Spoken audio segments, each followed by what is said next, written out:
হাদির লড়াইটা যেন আমরা পরিপূর্ণ করতে পারি। আখতার।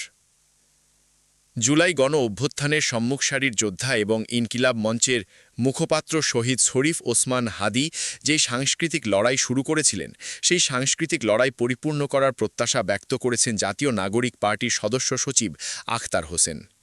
শনিবার ২০ ডিসেম্বর জাতীয় সংসদ ভবন এলাকায় শহীদ শরীফ ওসমান হাদির জানাজা নামাজে অংশ নিতে এসে তিনি কথা বলেন।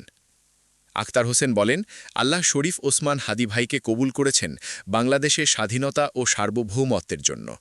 বাংলাদেশকে আধিপত্যবাদের বিরুদ্ধে গিয়ে এই বাংলাদেশকে যেন আমরা নিজেদের মতো করে পরিচালনা করতে পারি।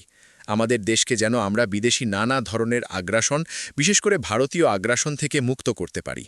এই বাংলাদেশে গণতান্ত্রিক ধারা বিরাজমান থাকে এবং ওসমান হাদি ভাই যে সাংস্কৃতিক লড়াই শুরু করেছিলেন, সে সাংস্কৃতিক লড়াইকে যেন আমরা পরিপূর্ণ করতে পারি, সে দোয়াই আমরা করব। তার পরিবারের জন্য আমরা দোয়া করি। তিনি বলেন, শহীদ আবরার ফাহাদ, শহীদ আবু সাইদ সহ যারা জুলাইতে শহীদ হয়েছেন, তাদের সবার আত্মার মাগফিরাত আমরা কামনা করি।